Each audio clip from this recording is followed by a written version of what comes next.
Welcome to Standard Chartered Money Insights, a podcast series by Standard Chartered Bank that brings you market views and insights on the go.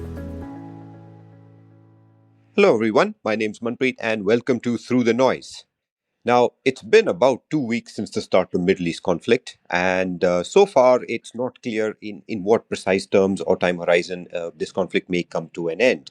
But nevertheless, market reaction thus far has been fairly consistent with a temporary conflict scenario as opposed to more prolonged disruption in energy supplies and higher oil prices. Is that set to continue, or could we reach some sort of conclusion relatively quickly? To discuss that and more, I'm very happy to be joined today by Raymond, who's our Chief Investment Officer for North Asia. So welcome, Raymond, and I guess let's jump into the obvious question. 2 weeks since the start of this conflict, what's your assessment about the event and its likely economic and market implications? Sure, Manpreet. As the Strait of Hormuz remains virtually non-navigable, oil prices have stayed elevated, given one-fifth of the global oil and gas supplies pass through the strait. Now, we continue to see a 70% chance that the conflict will ease within 4 to 6 weeks. Between now and then, oil prices are expected to stay volatile on headline news.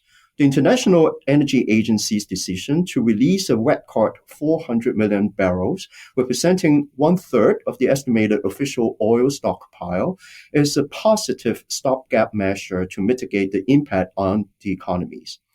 But the measures failed to calm oil markets so far, with oil prices staying above $90 per barrel. That's partly because the 400 million barrels release equals just roughly 3 to 4 weeks of the oil supplies lost due to the Hormuz Strait shutdown. Another factor has been that Iran's new supreme leader, Mojtaba Khamenei, took a tough stance in his first public announcement, vowing to keep the strait shut, in addition to warning they would target U.S. military bases and technology facilities in neighboring countries in the region. That said, we see a 70% chance the conflict will last 4 to 6 weeks' time, predicated on 3 key assumptions. First, U.S. President Trump doesn't want a prolonged conflict ahead of the midterm elections in November, and will use all means, in our view, to resume shipping through the Hormuz Strait. Second, from Iran's perspective, its military capabilities are reportedly severely depleted. Third, China doesn't want a prolonged conflict either, given its heavy dependence on Middle East oil. From the economic standpoint, even if the conflict ends in 4 to 6 weeks' time, the impact on inflation would likely last longer, especially in the US, where inflation was elevated even before the start of the conflict, with February core inflation coming in at 2.5% year over year. In light of this, the Fed will likely keep policy rate on hold next week and through the first half of the year.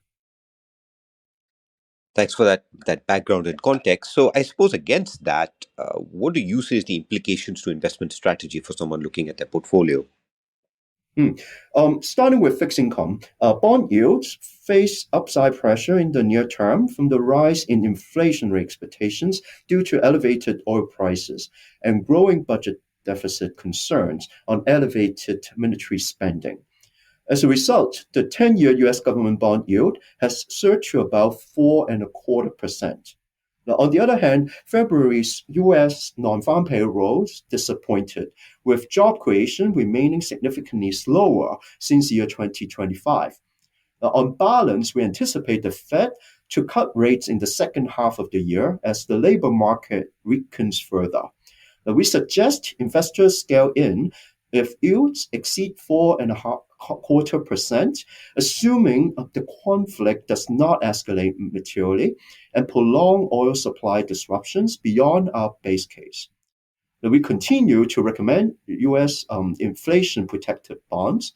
We also suggest adding gold on dips, given it's an effective structural hedge against geopolitical uncertainty. As for equities, we recommend changing in on further pullback to the tech sector, given the structural support of AI forces, and we also suggest diversifying tech exposures across the US and China. Thanks, Raymond. Let me stay on that point on equities for a moment because you touched on Chinese equities briefly. So, given we have some Chinese internet firms reporting earnings next week, so first question, I guess, is what are your expectations there? And maybe before that, what about energy sector equities as a hedge? Yeah, the MSCI All Country World Energy Index has notably outperformed the global equity market broadly year to date. And the sector has reached overbought territory. The global energy sector valuations are now over two standard deviations above the 5 year average. Our technical indicator suggests a rising reversal risk for the US, Europe, and China energy sectors following this rally. Now, this is on top of our base case assumption that the Middle East conflict is likely relatively short lived. So net, we think risk reward has turned less attractive at this point in time to add to energy equities at this point. Now, as for China internet companies, we expect the top line growth to remain solid, underpinned by expanding cloud, AI, international e-commerce, etc. The profitability will be closely watched given increasing AI investment and irrational price competition. For the Hang Seng Technology Index as a whole, consensus suggests revenue growth estimates for 2025 and 2026 of 11% and 13% respectively, while earnings growth projections are much lower at 4.3% and 7.5%. Looking through this earnings season, our long-term view remains positive on this sector, given China's policy support remains relatively strong there. The NPC 15 5-year plan emphasizes AI plus innovation and technological self-reliance. The rising popularity of AI agents, such as the recent OpenClaw success, will support growing demand for cloud services. We recommend the Hang Seng Tech Index as the preferred route to gain exposure to China's AI boom, given it has significant valuation re-rating potential. All right. And finally, just on FX markets, the US dollar has proven to be quite strong on the back of the Middle East conflict. So do you expect that strength to persist? And I guess more broadly, how should investors be thinking about their FX exposure in today's environment? Yeah, we think how long the US dollar appreciation will persist will largely depend on the persistence of geopolitical risks and also the Fed's monetary policy trajectory. If Middle East tensions remain elevated, the oil price surge could add to inflation risks and prompt the Fed to signal fewer or delay rate cuts. Therefore, we see the dollar index consolidate near the 100 resistance level in the near term. A conflict resolution will likely weigh on the US dollar. The diversification in general remains quite essential for investors.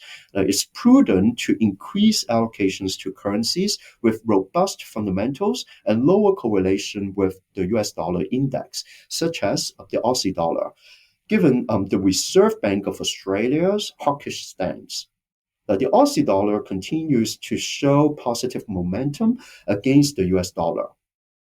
Meanwhile, gold also remains an attractive option.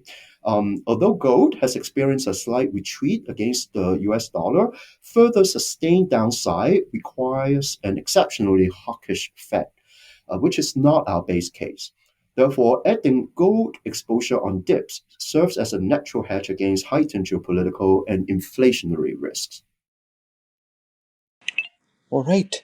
Well, thanks, Raymond. I think we'll bring the conversation to an end there as we're almost out of time. So thank you for taking the time to speak to our listeners.